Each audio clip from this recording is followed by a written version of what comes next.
Hi, welcome back to my channel. This is Jennifer Scrappy & Kane. We are on day 17 of 30 Days of Sketches with Christy's Beautiful Life. Today's sketch is by Kirsten Hughes, and I'm going to be using one less photo than what she shows in the sketch. Here are my photos. Again, it's my son's playing in the crock pile, and it's going to be the four little photos, which are 2x3, and then the larger photo is a 3x4. And this is a wood veneer piece, which, sorry, didn't focus there. It's If You Ain't Crockin', You Ain't Rockin'. And that was just my last wood veneer piece for the Crocs, so I'm going to get that used up. These leaves are by Tim Holtz. These are his artsy leaves, I believe is what he calls these ones. And I'm going to use those on the layout. And again, I was running low on papers as far as larger papers and as far as ones that I wanted to really use. I have a lot of scraps left, mainly smaller scraps, so I'm okay with tossing them in the recycle bin. But I am going to use the remainder of that blue paper, and then I'm going to bring in some Vicki Boutin paper here in a minute. I don't show it at first. I have the splatter paper that's on black, and that's by Amy Tangerine. This paper here is by Vicki Boutin. That's from her new collection, Bright and Bold. And you can see I used the dies to cut out all the leaves. I'm just going to show you briefly how I inked up the edges on the larger part of the leaf. And then I'm just going to lay the smaller inside part of the leaf right on top and glue it in. I'm not going to ink up that little piece. On most of those, they were very delicate, and some of them did not dye correctly, and I'm not sure why. It might have been my magic mat. I think it's getting a little worn out, so I probably will have to get my other one out. I do have another one. And as you can see, I went ahead and just jumped there a couple of times. I'm done inking them up around the edge. I even put the inside piece in. And now I'm going to go up the middle with this. It's like a roller ball, but it doesn't move. It's metal. And if you roll it in the middle of leaves or hearts or any kind of paper, it makes it roll up. It's basically an embossing tool is what it used to be used for, and it works also to do this, to leaves. So that's what I'm using it for, and I'm just using it on top of a packaging package that's a little bit softer so that it can push into it, and then it'll make it kind of curl up.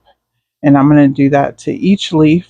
I don't believe I torture you and make you watch all of that because it's pretty boring. You can see exactly what I'm doing. I'm just rubbing it back and forth right up the middle.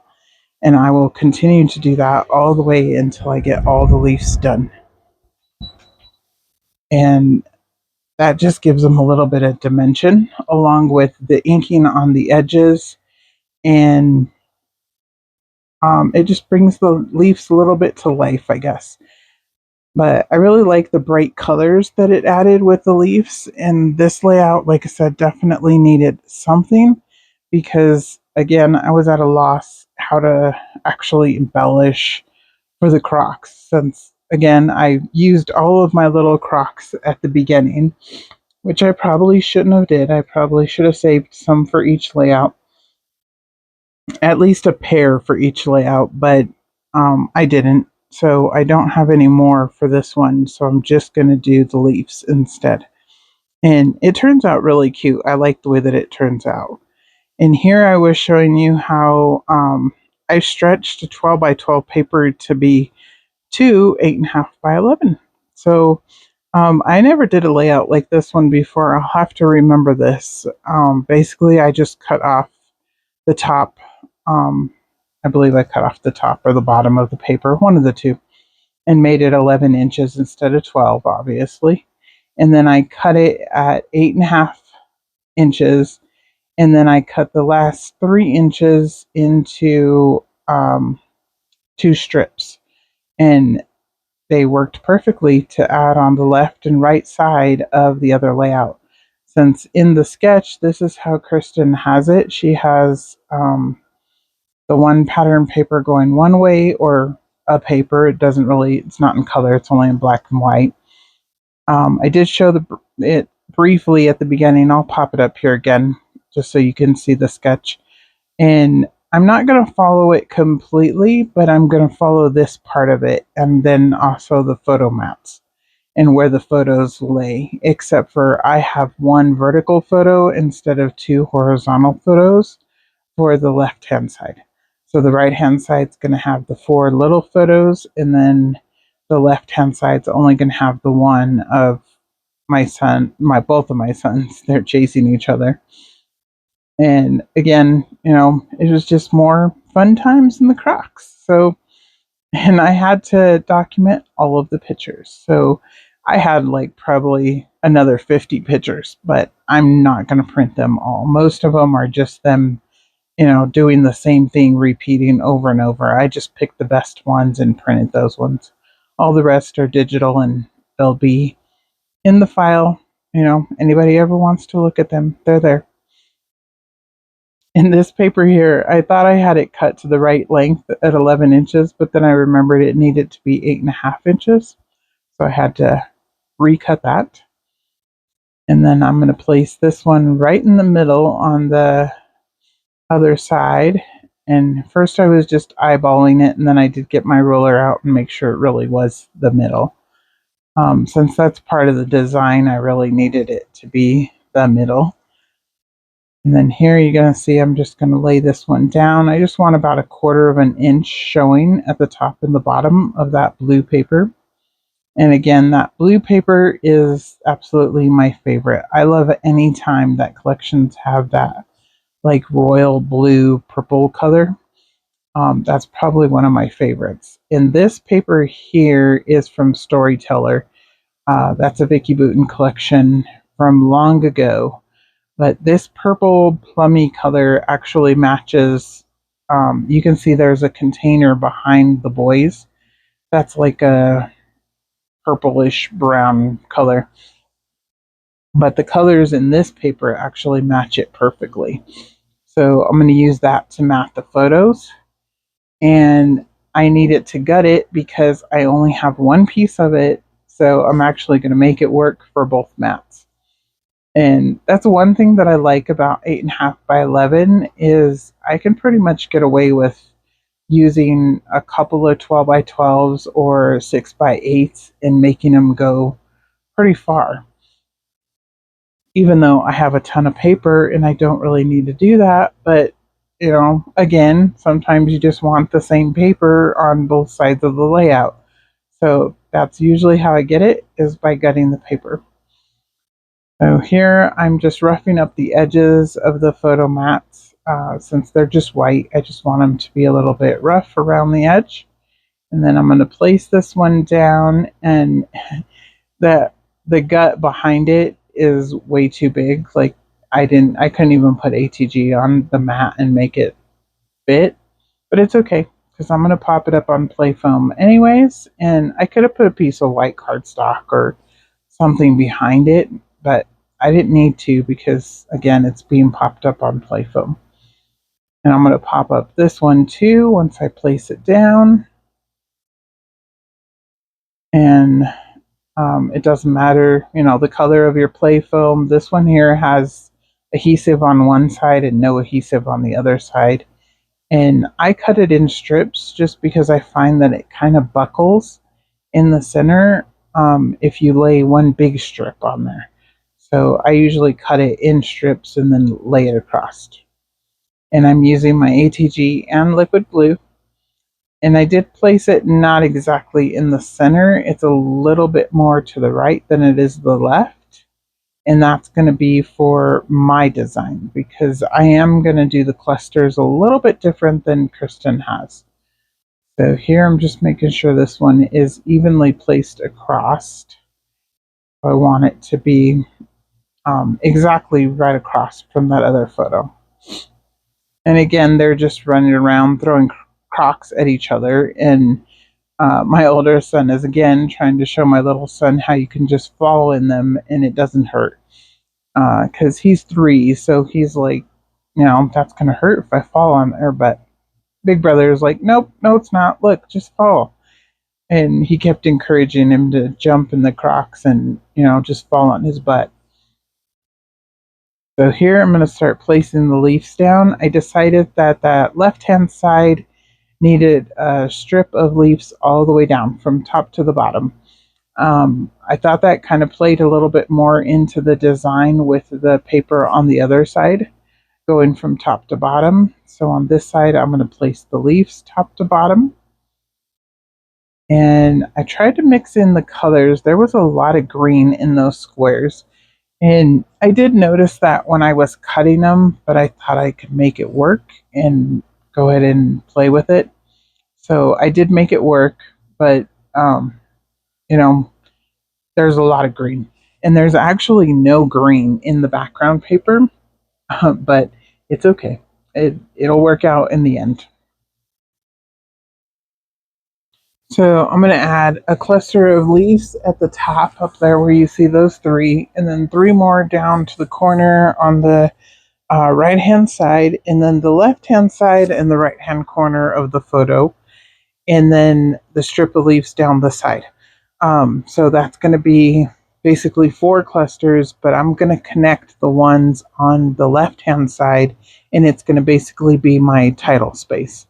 So here, once again, I'm going to bring in the Paige Evans Grateful, what is that collection called? I totally just slipped my mind. It's not called Grateful. That's the title piece I'm using. It is called Truly Grateful, right? I totally forgot what it's called. Forgive me, Paige Evans.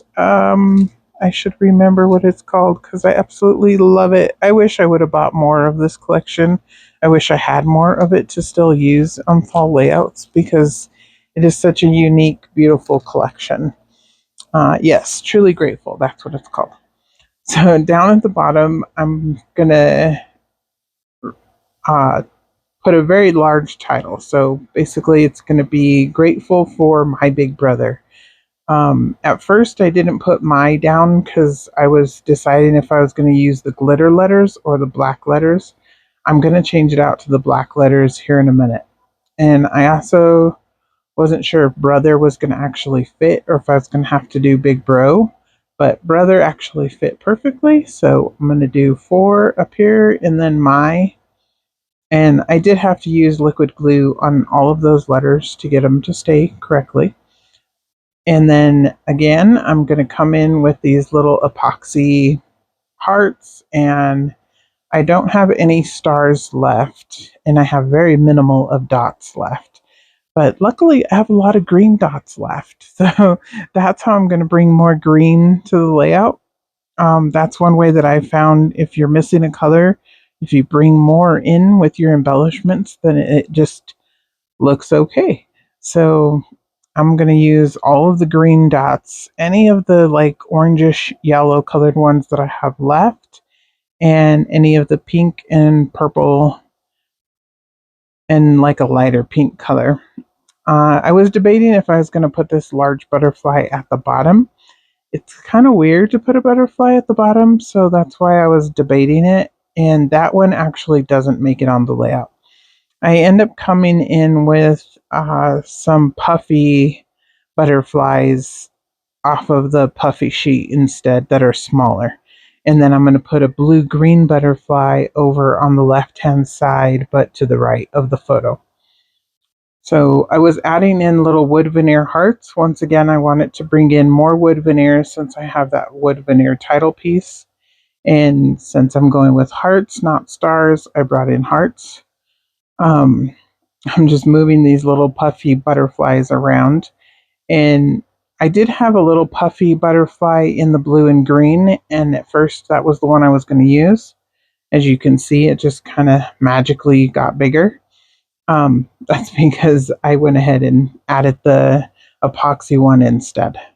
And then over here, the same thing. I'm going to add this little yellow and green bird up here. And that just adds a little bit more yellow because yellow was actually lacking too as far as in the embellishments. And then I added that bluebird at the top. And then I'm going to hold it up, show you guys a little bit close up here so you can see it. I really like the way that it turned out. And Kirsten, thanks for the inspiration. I don't know how I would have done these photos without your sketch. So I'm really glad that you were playing along and I got to use your sketch. I'm going to go ahead and show a little bit of share, and I will show all of the layouts that I created. All of these layouts were created this month. They're all up on the channel. And I just wanted to show you how they're going to be laid out in the album. I don't have them in page protectors, so there's no glare. That was one of the first ones I created. And then this one here, all this happiness. This is the pink madness one that I call. And then today's layout. And as you can see, my little blue bird went for a fly. I had to fix that. And it is fixed in the close-ups. And then this was yesterday's layout of my son playing laying down in the Crocs. And then this one here is where my older son is showing my little son how to jump. And then this one here is where my youngest son learned to jump really high and land in the Crocs. And I really like the way the layouts turned out. Here's some close-ups. And of course, there's a playlist down below for Christy's Beautiful Life. So go ahead and check out, see how everybody else used the sketch. And again, thank you, Kirsten. And I will see you guys tomorrow. And tomorrow is day 18, so it's going to be acrylic stash busting. I have a ton of acrylic for my layout tomorrow. Bye.